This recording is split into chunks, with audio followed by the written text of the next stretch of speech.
Ele- Electrodreams, Sonhos Elétricos, de Philip K. Dick. Foster, você já morreu.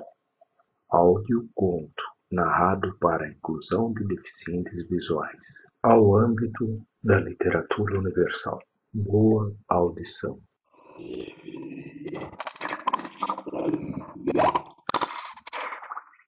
O dia na escola estava sendo um suplício, como sempre, mas ainda pior que o habitual.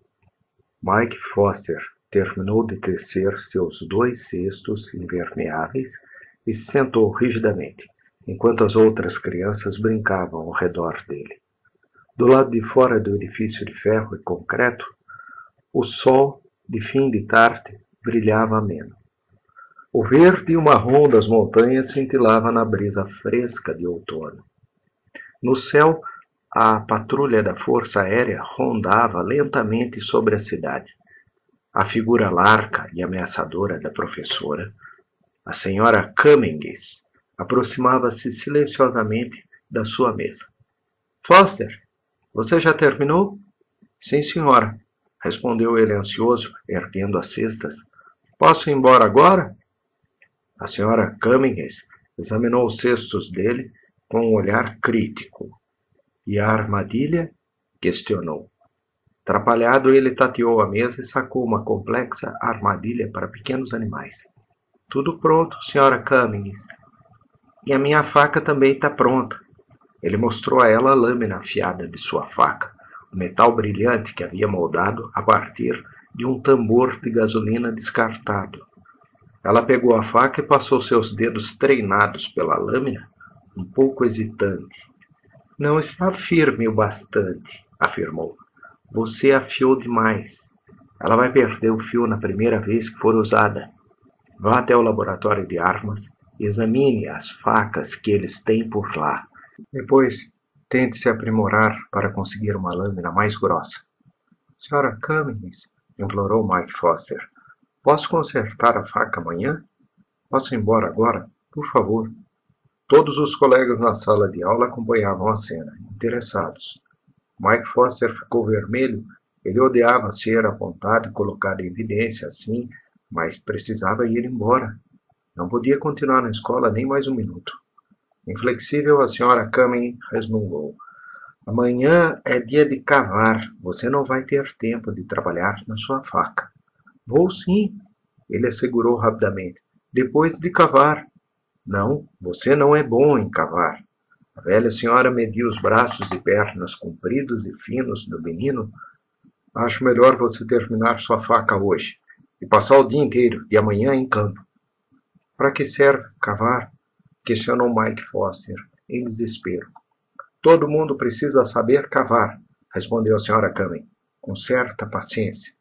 As crianças estavam deixando escapar risadinhas por todos os lados, até que ela mandou que se calassem, com um olhar hostil. Todos vocês sabem qual é a importância de cavar. Quando a guerra começar, toda a superfície ficará coberta de entulho e destroços. Para ter alguma esperança de sobrevivência, vamos precisar cavar, não é? Vocês já viram um esquilo cavando em volta das raízes das plantas? O esquilo sabe que vai encontrar algo de valor sob a superfície do chão. Todos nós seremos esquilinhos marrons. Todos teremos que aprender a cavar no entulho, encontrar coisas boas, porque é lá que elas estarão. Mike Foster se sentou e sacou a faca. Entristecido enquanto a senhora Cummings se afastava de sua mesa e seguia entre as fileiras. Algumas crianças riram dele, com desdém, mas nada era capaz de adentrar sua aura de desamparo. Cavar não lhe faria bem algum.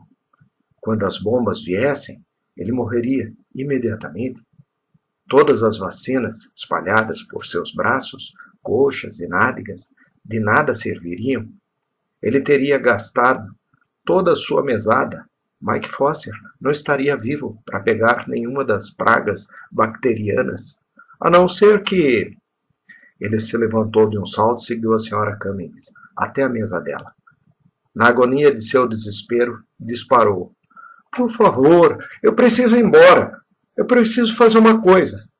Os lábios cansados da Sra. Cummings se entortaram de raiva, mas os olhos amedrontados do menino a fizeram parar. O que houve? Perguntou ela. Não está se sentindo bem? O menino ficou estático, incapaz de respondê-la. Satisfeita com a cena, a classe cochichava e dava risadinhas, até que a Sra. Cummings, irritada, começou a bater na mesa com uma caneta. Fiquem quietos! Disse ela com rispidez. Em seguida, sua voz se tornou mais terna. Michael, se você não está funcionando bem, desça até a clínica de psicologia. Não vale a pena tentar trabalhar quando seus sentimentos estão conflituosos.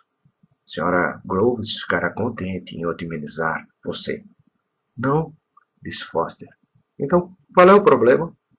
A classe alvoroçou. Vozes responderam por Foster. Sua língua travou de tanto sofrimento e humilhação. O pai dele é um anti-P, explicaram as vozes. Eles não têm um abrigo e ele não está nem registrado na defesa cívica. O pai dele nem sequer contribuiu com a patrulha da Força Aérea. Eles não fizeram nada.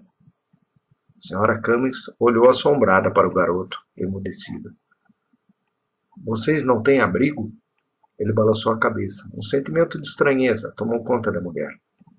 Mas, ela começou a dizer, mas você vai morrer aqui na superfície. Então mudou o discurso. Mas para onde você vai? Para lugar nenhum, responderam por ele aquelas vozes brandas. Todos os outros vão estar em seus abrigos e ele vai ficar aqui em cima. Ele não tem licença, nem para o abrigo da escola. Sra. Cummings estava chocada. Com seu jeito tedioso e pedagógico, ela presumiu que todas as crianças na escola tinham uma licença para as elaboradas câmaras subterrâneas sob o edifício. Mas era claro que não. Somente as crianças cujos pais eram membros da defesa cívica e contribuíam com o armamento da comunidade tinham a licença. Se o pai de Foster fosse um anti-P, então... Ele está com medo de ficar aqui, brandiram as vozes calmamente. Ele está com medo de tudo acontecer enquanto ele estiver aqui em cima, todos os outros estiverem seguros no abrigo lá embaixo. Ele saiu perambulando lentamente, com as mãos enfiadas nos bolsos, chutando algumas pedras escuras na calçada. O sol estava se pondo. Foguetes de transporte público com pontas arrebitadas descarregavam pessoas cansadas e felizes em voltar para suas casas, vindas da região das fábricas, localizadas algumas centenas de quilômetros a oeste dali. Nas montanhas distantes, algo piscava. Uma torre de radar girava silenciosamente, na escuridão do anoitecer. A patrulha da Força Aérea, rondando, aumentara em quantidade. As horas do crepúsculo eram as mais perigosas.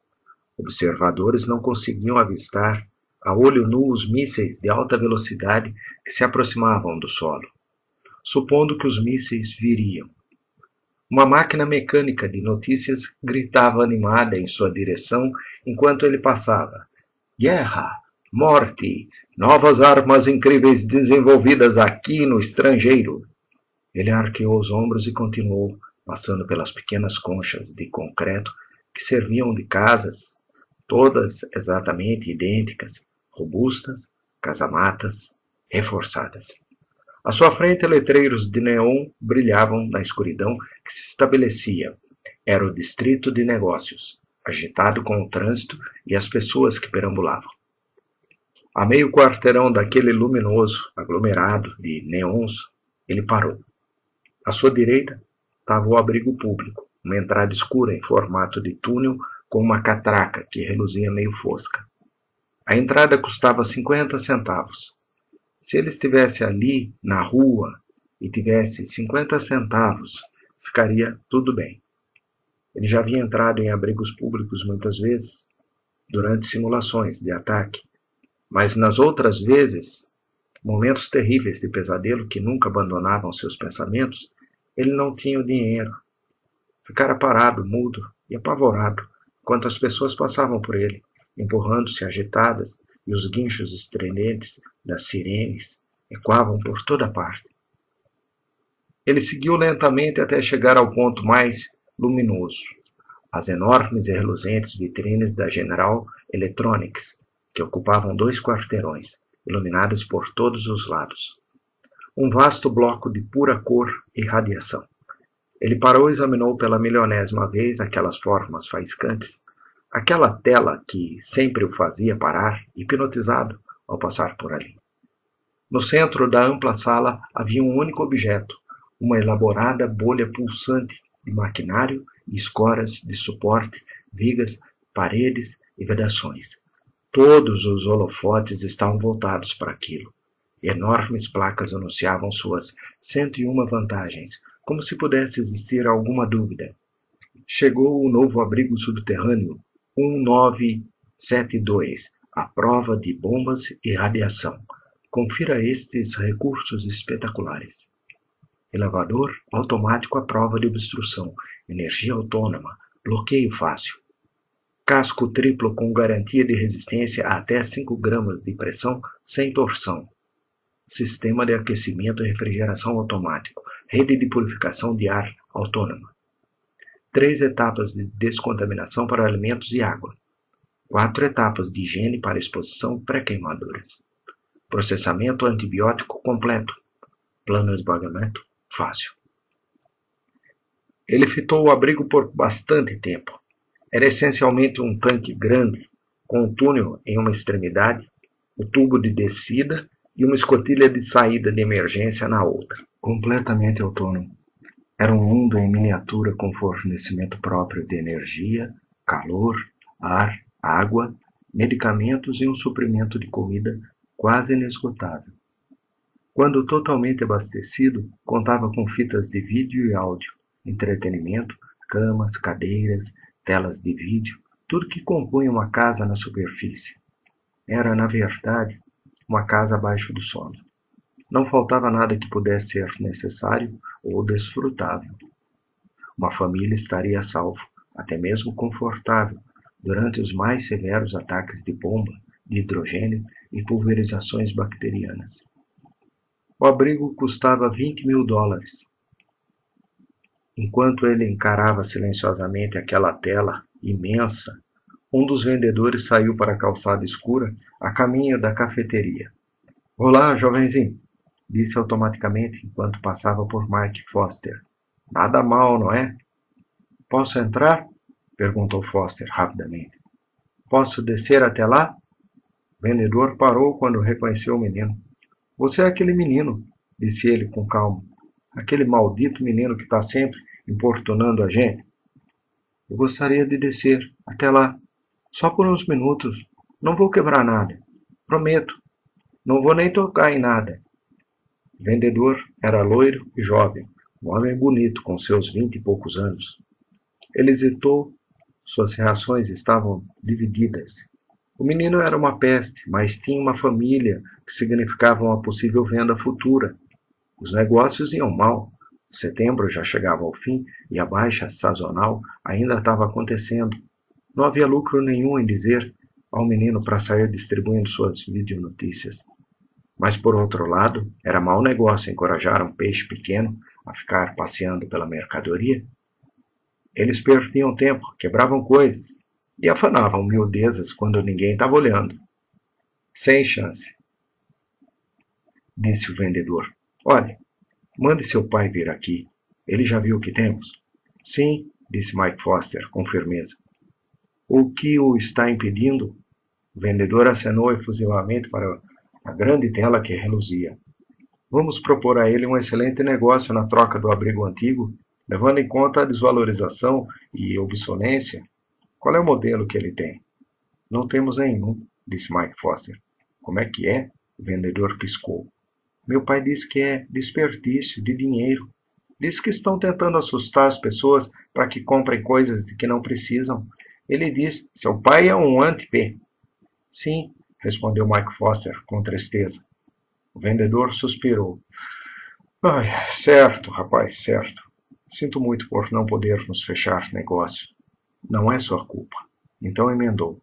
Que diabos há de errado com ele? Ele contribuiu para a patrulha da Força Aérea? Não. O vendedor praguejou baixinho. Um preguiçoso, aproveitador. Seguro porque o resto da comunidade abria mão de 30% da sua renda para manter um sistema constante de defesa em operação. Havia sempre alguns desses em todas as cidades. Como é que a sua mãe se sente? Perguntou o vendedor. Ela concorda com ele? Ela diz... Mike Foster se interrompeu. Eu não poderia descer lá só um pouquinho? Não vou quebrar nada. É só uma vez. Como conseguiríamos vender depois se deixarmos as crianças correrem soltas lá dentro? Isso não é um modelo para demonstração. Já nos engambelamos muitas vezes desse jeito. A curiosidade do vendedor fora despertada. Como que uma pessoa vira anti-P? Ele sempre se sentiu assim, ou foi picado por algo. Ele disse que venderam às pessoas tanto carros, máquinas de lavar, televisores quanto podiam. Disse que a patrulha da Força Aérea e os abrigos de bomba não servem para nada. Por isso que as pessoas nunca têm acesso a tudo que poderiam usar. Disse que as fábricas vão continuar produzindo armas e máscaras de gás para sempre.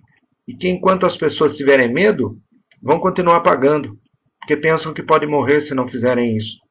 Que talvez um homem se sinta cansado de pagar por um novo carro todos os anos e pare, mas nunca vai parar de comprar abrigos para proteger seus filhos.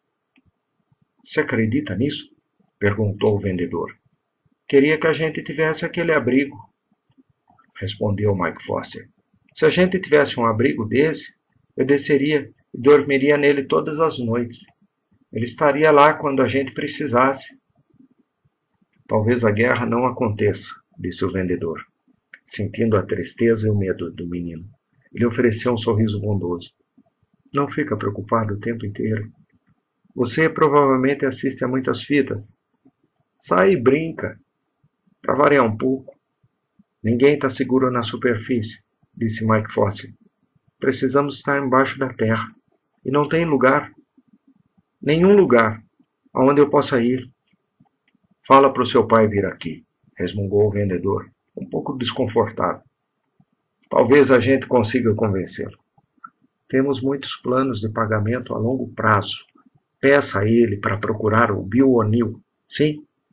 Mike Foster saiu dali perambulando, descendo a rua, já escura, com o anoitecer. Ele sabia que deveria estar em casa, mas seus pais se arrastavam, seu corpo estava pesado e sem vida.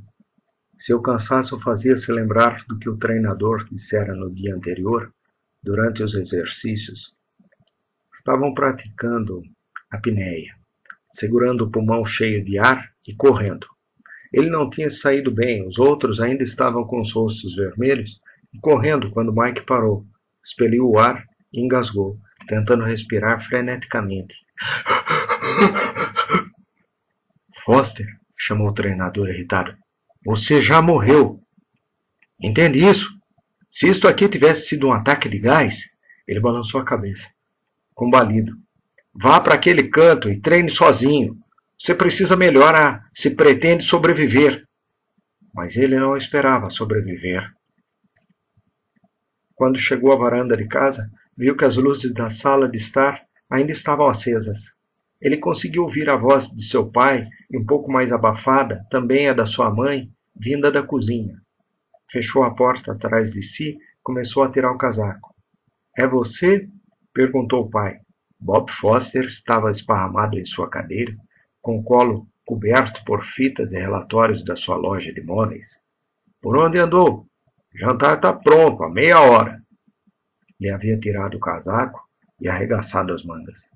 Seus braços eram pálidos e finos, mas musculosos. Ele estava cansado. Tinha os olhos grandes e escuros. Os cabelos estavam ficando ralos.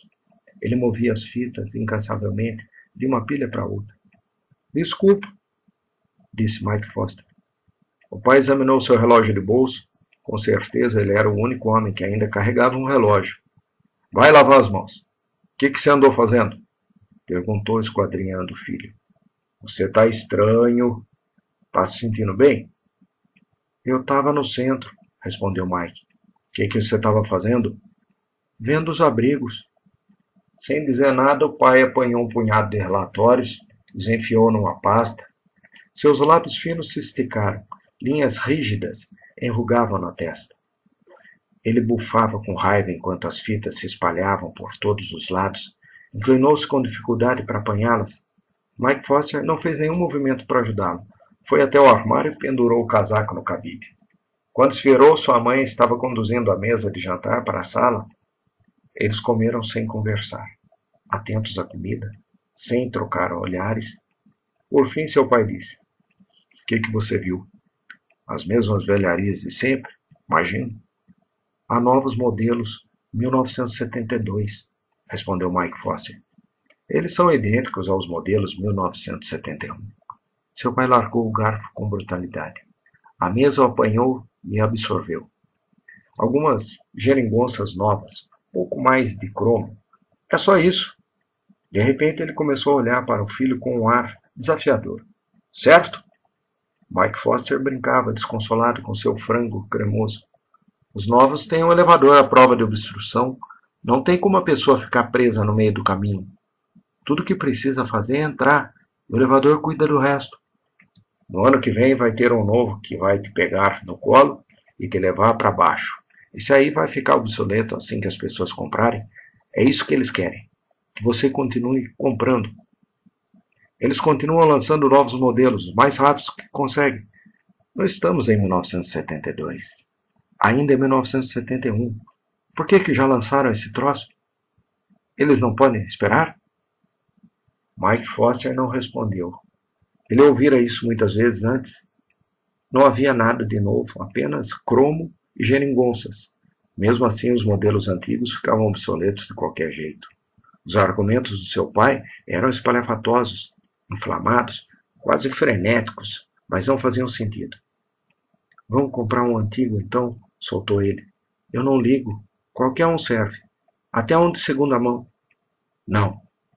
Você quer o novo, brilhante e luminoso, para impressionar os vizinhos. Muitos mostradores, botões, equipamentos. Quanto que eles cobram por isso?" $20.000. Seu pai apenas suspirou. "Simples assim. Eles têm planos de pagamento fácil a longo prazo." "Claro. Você passa o resto da vida pagando. Juros, taxas de manutenção. Garantia de quanto tempo?" 3 meses. O que acontece quando ele quebra? Ele vai parar de purificar e descontaminar. Vai se desmontar assim que passaram os 3 meses. Mike Foster balançou a cabeça. "Não, ele é grande e resistente." Seu pai enrubesceu. Ele era um homem pequeno, esguio e leve, de ossatura frágil.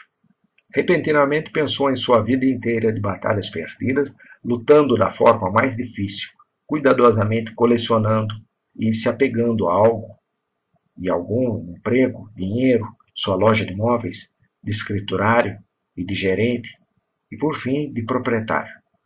"Eles estão assustando a gente para manter as engrenagens funcionando", gritou ele, desesperado, na direção da mulher do filho. "Não querem outra depressão?" "Bob", disse sua esposa tranquila e lentamente, "você precisa parar com isso. Eu não aguento mais." Bob Foster piscou. "Do que você está falando?" resmungou ele. "Estou cansado. Esses malditos impostos. Assim não é possível manter uma loja pequena aberta. Não com as grandes redes por aí. Deveria existir uma lei." Sua voz estremeceu. "Acho que já terminei de comer." Ele se levantou, empurrando a mesa. "Vou me deitar no sofá e tirar um cochilo." O rosto fino de sua esposa começou a arder. "Você precisa comprar um. Não aguento a forma como eles falam sobre nós. Todos os vizinhos e comerciantes, todo mundo que sabe. Não posso ir a lugar nenhum nem fazer nada sem ouvir falar disso. Desde que eles hastearam aquela bandeira, Anti-P, o último que resta na cidade inteira. Essas coisas rondando lá em cima e todo mundo pagando por elas, menos nós." "Não", disse Bob Foster. "Não posso comprar um." "Por que não?" "Porque", respondeu ele, com certa simplicidade, "eu não posso pagar por isso." Fez-se um silêncio. "Você colocou tudo o que tinha naquela loja", disse Ruth, por fim, "e ela está fracassando do mesmo jeito. Você é como um rato, acumulando tudo naquele buraquinho, na parede, Ninguém mais quer móveis de madeira. Você é uma relíquia, uma curiosidade. Ela bateu na mesa que, por sua vez, saltou desenfreada para recolher os pratos vazios, feito um animal assustado. Então a mesa correu furiosamente de volta para a cozinha, enquanto a louça girava na máquina de lavar. Bob Foster suspirou cansado. Não vamos brigar. Estarei na sala. Me deixa tirar um cochilo por 1 hora e pouco. Talvez a gente possa conversar sobre isso mais tarde. Sempre mais tarde, disse Ruth, meio amarga. Seu marido desapareceu na direção da sala. Uma figura pequena, encurvada, cabelos desalinhados e grisalhos, as omoplatas parecendo asas quebradas. Mike se pôs de pé. Vou fazer meu dever de casa, disse ele, saiu atrás de seu pai com um olhar estranho no rosto. A sala estava silenciosa. O aparelho de vídeo estava desligado e a luminária abaixada. Ruth na cozinha configurava os controles do forno para as refeições do próximo mês. Bob Foster, descalço, estava atirado no sofá, com a cabeça recostada numa almofada. Seu rosto estava cinzento de cansaço. Mike hesitou por um momento e então disse: Posso perguntar uma coisa? Seu pai resmungou e se mexeu, abrindo os olhos. O quê? Mike se sentou de frente para o pai. Me conte de novo sobre o conselho que você deu ao presidente. Seu pai se levantou. Eu não dei nenhum conselho ao presidente. Eu só conversei com ele. Me conte como foi. Já contei 1 milhão de vezes. Conto de tempos em tempos, desde que você nasceu. Você estava comigo. Sua voz amolecia à medida que ia se lembrando. Você era apenas um bebê. A gente tinha que te carregar. Como ele era? Bem, o pai começou dando início àquele número que já havia treinado e cristalizado ao longo dos anos. Ele tem mais ou menos a mesma cara que aparece na tela do vídeo, só que menor. Por que ele estava aqui? Perguntou Mike avidamente, apesar de conhecer cada detalhe. O presidente era seu herói, o homem que ele mais admirava em todo o mundo. Por que ele veio lá de longe até aqui na nossa cidade? Ele estava em excursão. Uma amargura se infiltrou na voz do pai. Calhou de estar passando por aqui. Que tipo de excursão? Visitando cidades em todo o país. A aspereza da voz estava aumentando. Queria ver como estávamos nos saindo, se tínhamos comprado uma patrulha da Força Aérea grande o suficiente, além de abrigos de bomba, vacinas contra a praga, máscaras de gás e redes de radares para repelir ataques. A General Electronics Corporation estava só começando a instalar seus grandes showrooms e telas, tudo muito brilhante, luminoso e caro. Os primeiros equipamentos de defesa disponíveis para a compra doméstica. Seus lábios se retorceram. Todos com planos de pagamento facilitado. Anúncios, cartazes, lanternas e também gardênias e louças gratuitas para as senhoras. A respiração de Mike Foster arquejou em sua garganta. Aquele foi o dia em que recebemos nossa bandeira da prontidão, disse avidamente. O dia em que ele veio nos dar a nossa bandeira. Logo a hastearam no mastro no meio da cidade. Todos estavam gritando, comemorando. Você se lembra disso? Acho que sim. Me lembro das pessoas e dos sons. Fazia calor. Foi em junho, não foi? Dia 10 de junho de 1965. Uma bela ocasião. Poucas cidades tinham a grande bandeira verde naquela época. As pessoas ainda estavam comprando carros e televisores. Ainda não tinham descoberto que aqueles dias haviam chegado ao fim. Televisores e carros eram bons para uma coisa. Você podia fabricá-los e vender aos montes. Ele deu a bandeira para você, não foi? Bem, ele ofereceu a todos nós, comerciantes. A Câmara de Comércio organizou tudo. A competição entre cidades para ver quem comprava mais em menos tempo. Melhorar nossa cidade ao mesmo tempo que se estimulava os negócios. Claro, da forma como colocaram as coisas, a ideia é que, se tivéssemos que comprar nossas máscaras de gás e abrigos de bombas, teríamos mais cuidado com eles. Como se a gente ficasse estragando nossos telefones e calçadas. ou as estradas, porque haviam sido fornecidas pelo Estado. O exército. Os exércitos não existem desde sempre. O governo não foi sempre responsável pela defesa do povo. Acho que a defesa custa muito.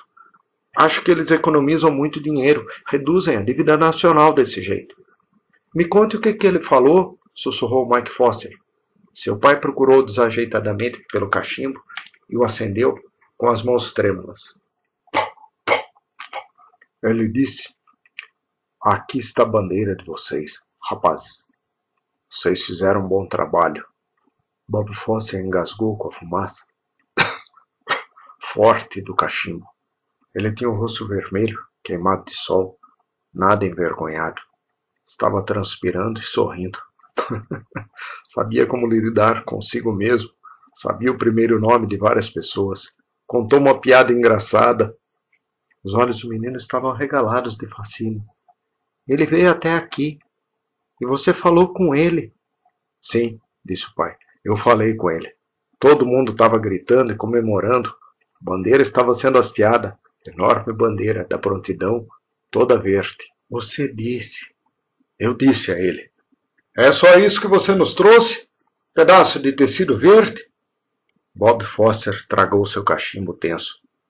Foi aí que me tornei um anti-P. Só que eu não sabia disso na época. Tudo que eu sabia é que estávamos por conta própria, a não ser por um pedaço de tecido verde. Devíamos ter sido um país, uma nação inteira, 170 milhões de pessoas trabalhando juntas pela própria defesa. Em vez disso, somos várias cidadezinhas separadas, pequenos fortes murados, resvelando de volta para a Idade Média, criando nossos exércitos separados. O presidente vai voltar algum dia? Perguntou Mike. Duvido. Ele estava só de passagem. Se ele voltar, cochichou Mike, tenso e sem ousar ter esperanças. Podemos ir vê-lo? Podemos olhar para ele? Bob Foster se ergueu para ficar sentado. Seus braços ossudos estavam descobertos e eram brancos. O rosto, enxuto, estava enfadonho de exaustão, resignação. Quanto custava aquela maldita coisa que você viu? Perguntou Bob num tom áspero. Aquele abrigo de bombas. O coração de Mike parou de bater. $20.000. Hoje é quinta-feira. Vou com você e sua mãe lá no sábado. Bob Foster largou seu cachimbo ainda em brasa, meio aceso. Vou comprá-lo no plano de pagamento fácil. A época das festas está quase chegando. Eu geralmente faturo bem. As pessoas compram móveis de madeira para dar de presente de Natal, disse, levantando-se bruscamente do sofá. Estamos combinados? Mike não conseguia responder, apenas acenar com a cabeça. Certo, assentiu o pai, com uma animação desesperada. Agora você não vai precisar ir lá e olhar pela vitrine. O abrigo fora instalado por $200 adicionais, por uma ágil equipe de trabalho, cujos membros vestiam casacos marrons com os dizeres General Electronics bordados nas costas. O quintal foi rapidamente restabelecido, a sujeira dos arbustos posicionados em seus lugares, a superfície alisada e a conta respeitosamente passada por debaixo da porta. O pesado caminhão de entregas, agora vazio, chacoalhava pela rua afora e a vizinhança voltou a ficar silenciosa. Mike Foster permaneceu parado com sua mãe e um pequeno grupo de vizinhos, todos admirados no quintal da casa. Bem, disse a senhora Carlyle, por fim, agora vocês têm um abrigo, o melhor que existe. Isso mesmo, concordou Ruth Foster. Ela estava ciente das pessoas ao redor, porque fazia tempo que tanta gente não aparecia de uma vez.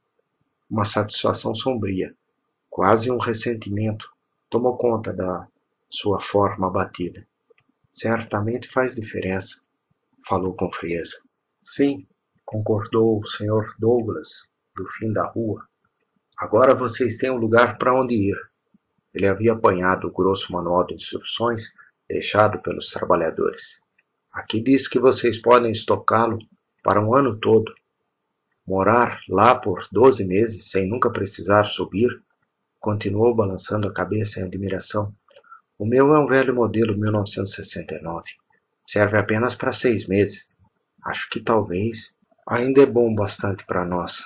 Sua mulher o interrompeu com um tom melancólico na voz. Podemos descer para dar uma olhada, Ruth? Tá tudo pronto, não tá? Mike emitiu um som sufocado e se moveu bruscamente para frente. Sua mãe sorriu em compreensão. Ele precisa descer primeiro. Tem que ser o primeiro a olhar. Isso é para ele, na verdade, sabe? Seus braços se encolheram contra o corpo, naquele vento fresco de setembro. O grupo de homens e mulheres ficou parado assistindo, enquanto o menino se aproximava do túnel do abrigo e parava a alguns passos da entrada. Ele entrou no abrigo com cuidado, quase com medo de tocar em qualquer coisa. A porta era muito grande para ele.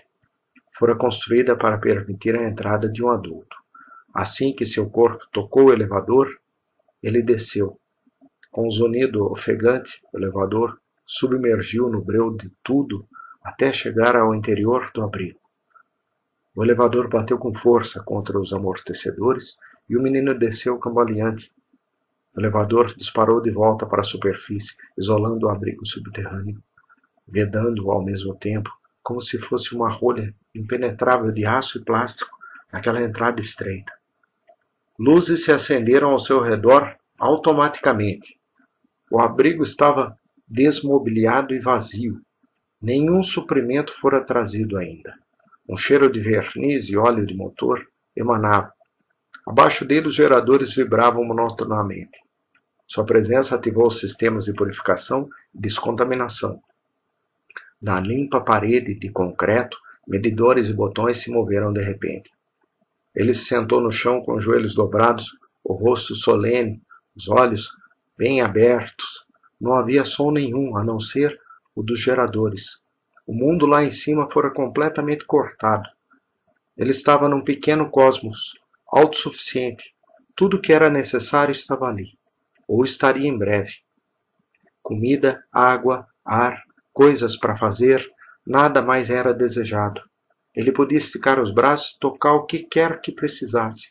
Poderia ficar ali para sempre, o tempo todo, sem se mover, por completo, sem ausência, sem medo, só com o som dos geradores ronronando debaixo dele, mas aquelas paredes e o teto, puros e ascéticos ao seu redor, cercando por todos os lados, levemente quentes, totalmente amigáveis, como um container para morar.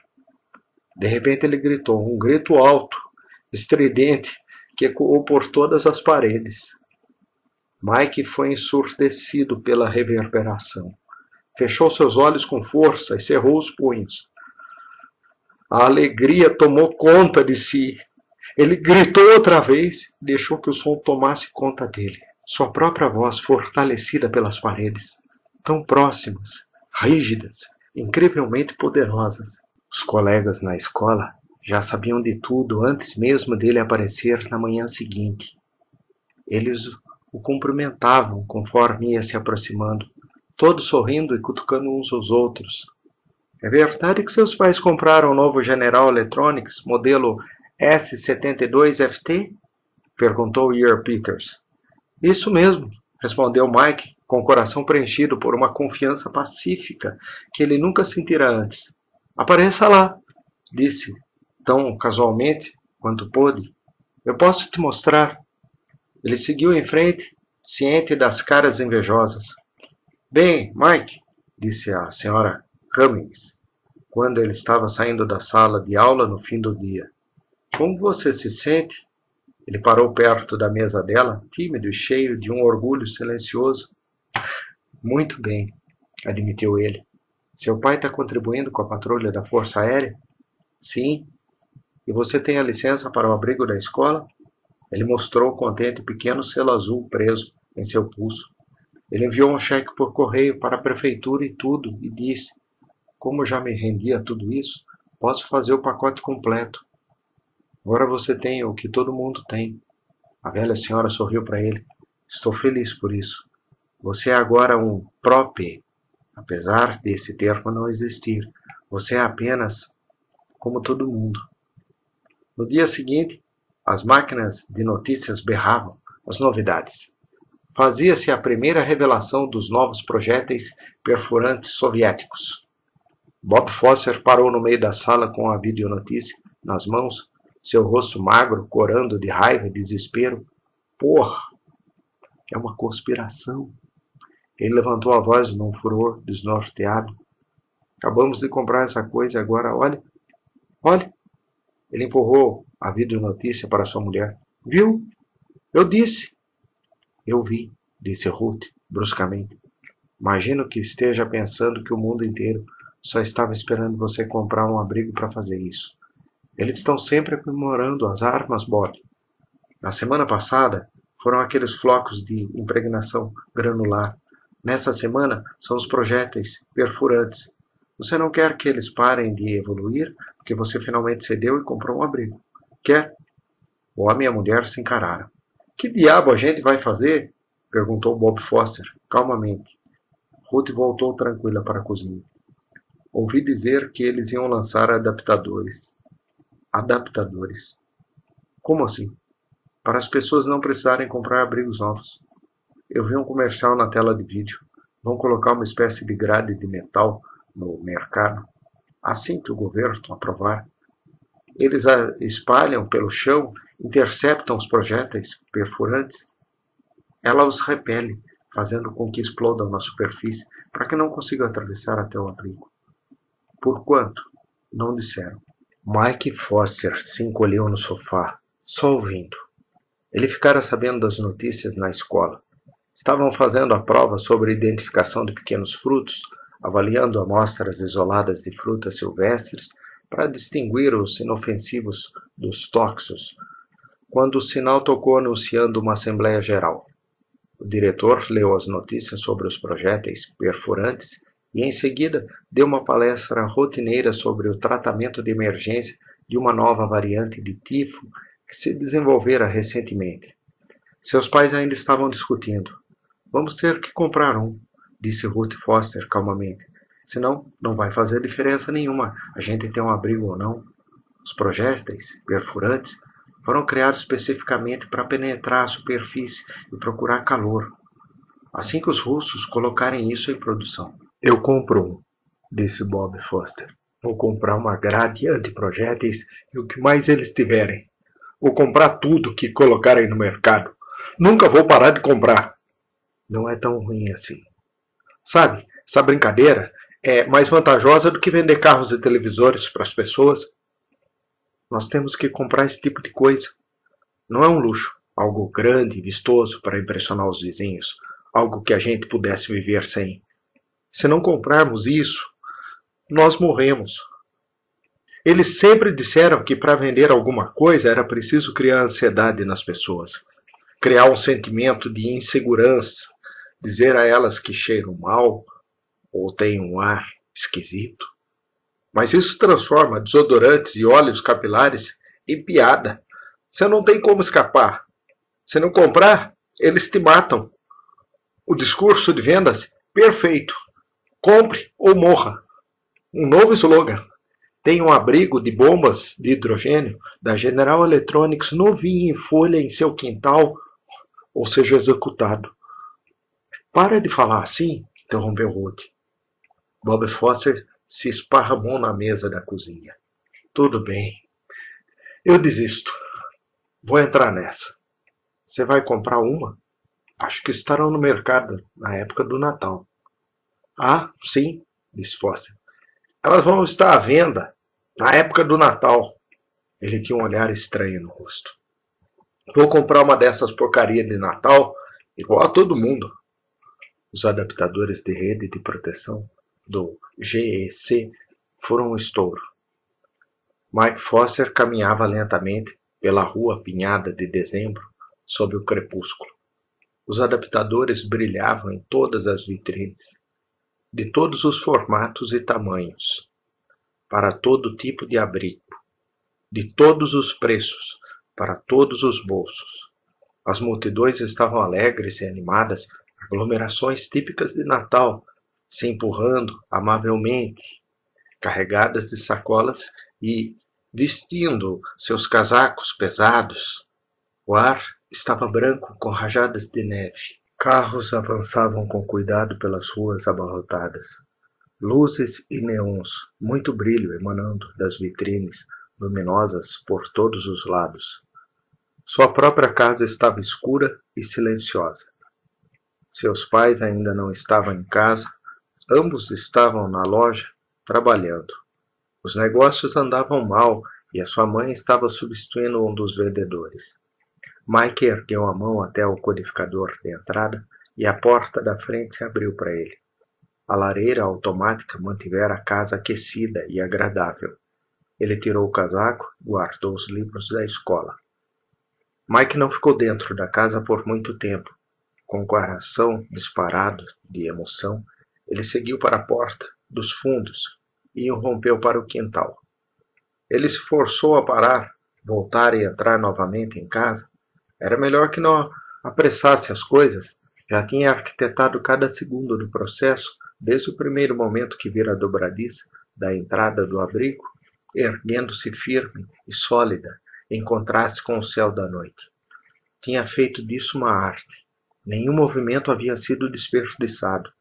Seu procedimento se moldara até se transformar em algo belo. Experimentou a primeira e sufocante sensação de presença quando a entrada do abrigo foi até ele. Então veio uma lufada de ar frio, de congelar o sangue, enquanto o elevador chacoalhava até chegar lá embaixo. E a grandiosidade do abrigo em si. Todas as tardes, assim que chegava em casa, ele ia até lá embaixo, sob a superfície, encoberto e protegido naquele silêncio de aço, como vinha fazendo desde o primeiro dia. Agora a câmara estava cheia, preenchida com uma infinidade de latas de comida, almofadas, livros, fitas de vídeo e de áudio, quadros nas paredes, tecidos brilhantes, texturas e cores, até mesmo vasos de flores. O abrigo era o seu lugar, era onde ele podia se aninhar, rodeado de tudo aquilo de que precisava. Atrasando as coisas o máximo possível, ele corria de volta para casa e revirava os arquivos de fitas de áudio. Ficava sentado no abrigo até a hora do jantar, ouvindo o vento nos salgueiros. Seus pais sabiam onde encontrá-lo. Estava sempre lá embaixo. 2 horas ininterruptas de felicidade, sozinho no abrigo. Então, depois do jantar, ele voltava correndo lá para baixo, onde ficava até a hora de dormir. Às vezes, tarde da noite, quando seus pais estavam em sono profundo, ele se levantava em silêncio e ia para fora, até a entrada do abrigo, e descia para suas silenciosas profundezas, para lá se esconder, até chegar amanhã. Ele encontrou a fita de áudio e correu pela casa, passando pelo terraço, até chegar ao quintal. O céu tinha um tom cinzento, sombrio, respingado por tiras de nuvens escuras e feias. As luzes da cidade apareciam aqui e ali. O quintal estava frio e hostil. Ele foi descendo os degraus com alguma insegurança, até que congelou. Uma vasta e enorme cavidade surgiu, uma boca aberta, vazia e sem dentes, escancarada para o céu da noite. Não havia mais nada. O abrigo havia desaparecido. Ele ficou parado por uma infinidade de tempo, a fita apertada em uma mão e a outra mão no parapeito do terraço. A noite chegava e o buraco morto se dissolvia na escuridão. Pouco a pouco o mundo inteiro foi colapsado até atingir o silêncio e uma melancolia abismal. O brilho fraco de algumas estrelas começou a aparecer. Luzes na vizinhança vinham chegando, intermitentes, frias e tênues. O menino não viu nada. Ficou imóvel, o corpo duro como pedra, ainda encarando o enorme buraco onde estivera o abrigo. De repente seu pai estava parado ao lado dele. "Há quanto tempo você está aqui?" perguntou o pai. "Há quanto tempo, Mike? Me responda."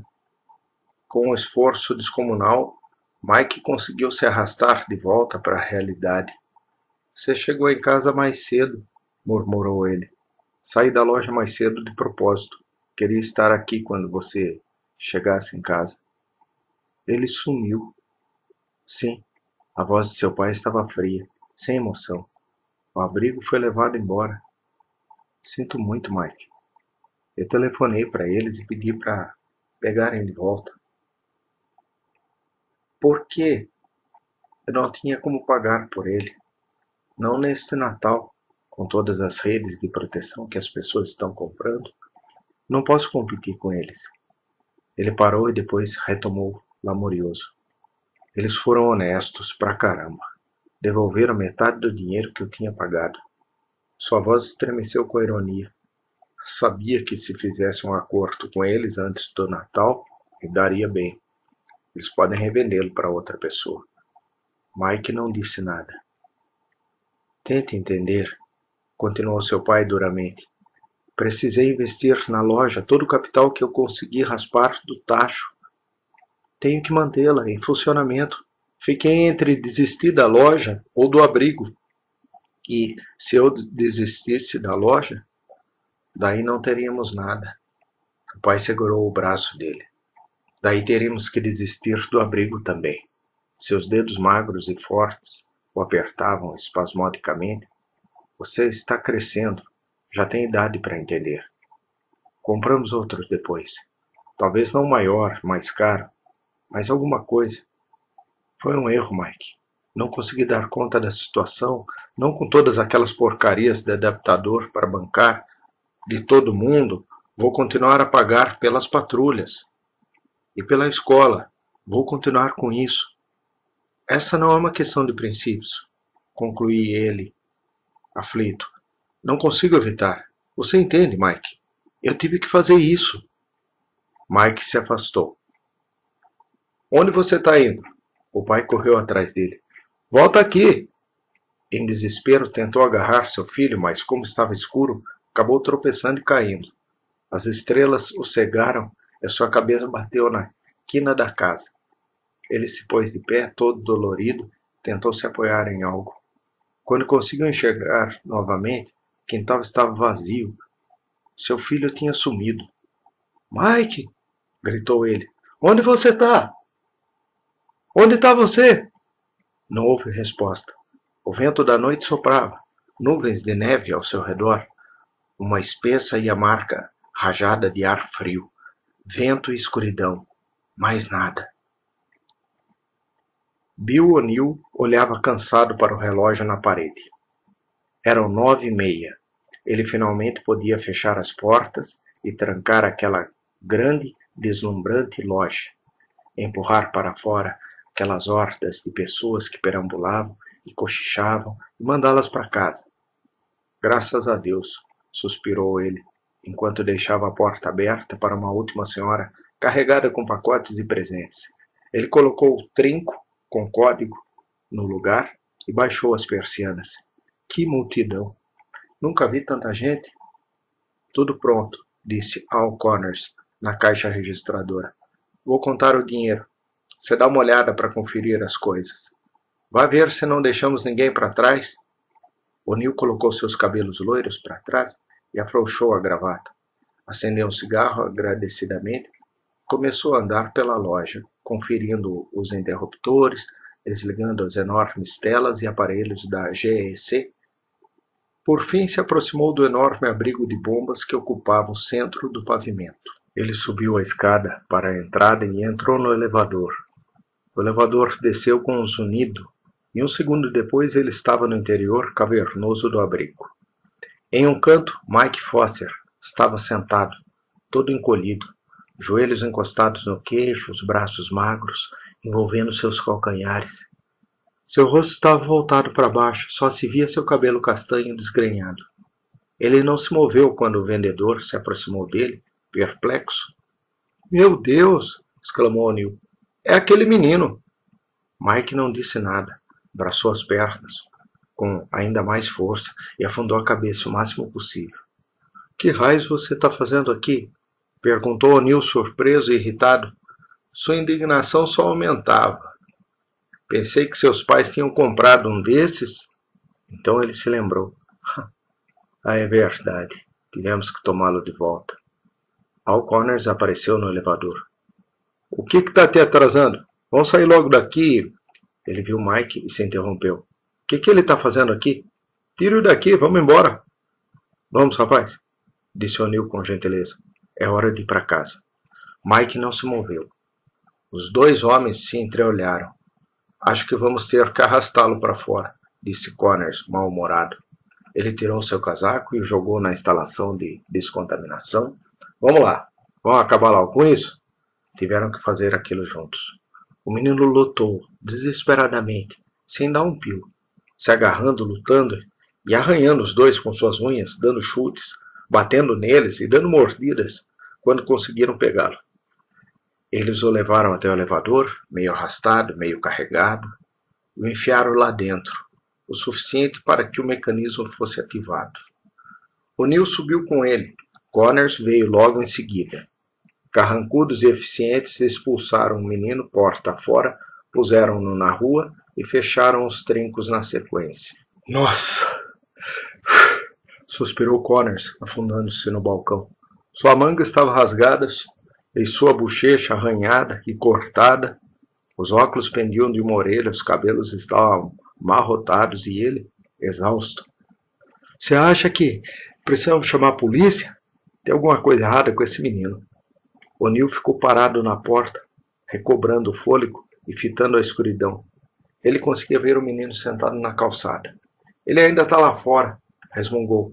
As pessoas empurravam o menino por todos os lados, até que, por fim, uma delas parou e o levantou.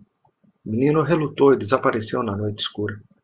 Aquela figura larga apanhou seus pacotes, hesitou por um momento e depois prosseguiu. O'Neill se virou e continuou. Que raio de história! Ele limpou o rosto com o lenço. Com certeza esse aí é bom de briga. Qual era o problema dele? Ele não falou nada, nem uma palavra. O Natal é uma época terrível para rever coisas assim, disse O'Neill, tentando alcançar seu casaco, todo trêmulo. É uma pena. Queria que eles tivessem podido ficar com o abrigo. Connors deu de ombros e disse, sem grana, não tem conversa. Por que raios não podemos dar um desconto a eles? Talvez, O'Neill se esforçou para conseguir falar, talvez vender o abrigo em preço de atacado para pessoas assim? Connors olhou feio para ele. Preço de atacado? Aí todo mundo ia querer a preço de atacado. Não seria justo. E quanto tempo a gente continuaria em atividade? Quanto tempo duraria a GEC desse jeito? Acho que não por muito tempo, admitiu O'Neill, um pouco triste. Usa a cabeça. Connors riu com rispidez. O que você precisa é de uma boa bebida, bem forte. Venha para o armário dos fundos. Eu tenho meio litro de um reggae e reggae numa gaveta lá atrás. Uma coisinha para aquecer antes de você ir embora. É disso que você está precisando. Mike Foster caminhou sem rumo na rua escura, por entre a confusão de compradores que se apressavam para chegar em casa. Ele não enxergava nada. As pessoas o empurravam, mas ele nem as notava. Luzes, risadas, buzinas de carros, o tinido dos semáforos.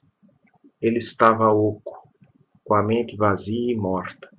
Seguiu caminhando automaticamente, sem consciência ou sentimentos.